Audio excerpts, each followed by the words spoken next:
Let's get more on the huge diplomatic push that's been taking place in order to get this truce extended for another 2 days, as well as some of the consequences on the ground. Mark Kimmitt is a former Assistant Secretary General for Political and Military Affairs and joins us live from Washington, D.C. Mark, thank you as always for your time. This 2-day ceasefire, well, 6 days when we get to the end of it, I wonder if you could give us your assessment of which side benefits militarily the most. Well, it certainly is the case that Hamas benefits militarily. They were on their back feet. They were being pushed by an Israeli offensive. This 6-day truce gives them the opportunity to rest, which is one of the most important necessities for a soldier. But it also gives them the opportunity to refit, reset their positions, rearm. So I think that if the truce ends and the Israelis continue their operations, they will face a much stronger Hamas than they left at the beginning of the truce. Although, of course, there is the possibility that this 6-day truce could be extended for more days to come, presuming, of course, that Hamas can locate and release a further 10 hostages per day. How much more difficult will it become for Israeli forces to continue their military operation should this pause, say, go on for 10 days? Well, again, it's the same factor. Every day that there's a truce, Hamas gets stronger. Every day that the war continues against that stronger force, more Israeli troops will die.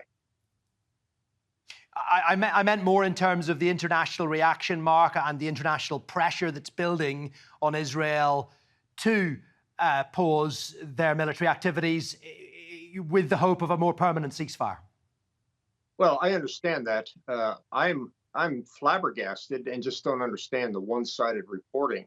Look, this war could be over tomorrow if Hamas gives up all of the hostages that have been taken and Hamas hands over its military leaders. Yes, there is military action being used by Israel, but Hamas has purposefully wrapped themselves around civilians, and they are equally to blame for the number of amputations, the number of deaths, the amount of destruction. There is no way on October 7th that Hamas would not have recognized that there would be Israeli response to what they did inside of Israel. So I think it's important to keep balanced and understanding that Hamas bears a lot of the blame for the deaths of their fellow civilians and the destruction inside of Gaza. There's a summit taking place in Barcelona right now. European nations, Arab leaders are there as well.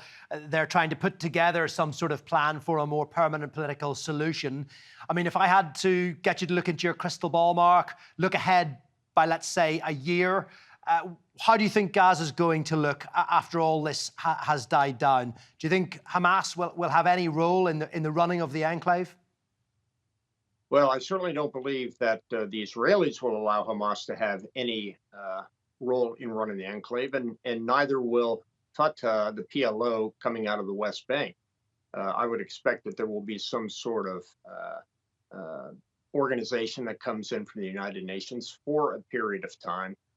And I believe there'll be significant amount of funding that goes into Gaza reconstruction, just similar to what would be done in Ukraine at the end of that war against the Russian aggression.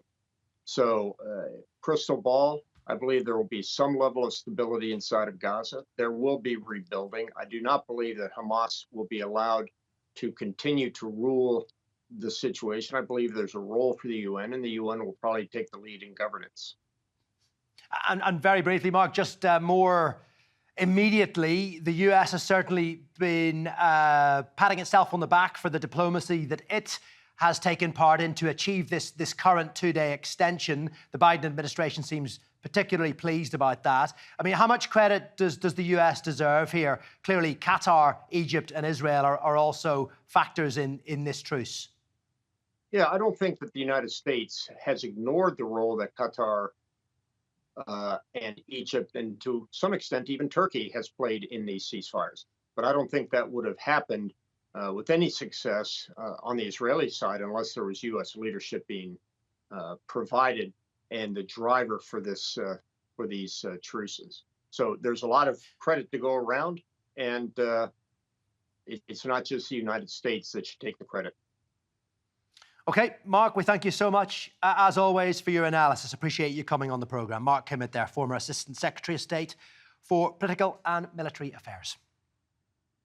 Thank you.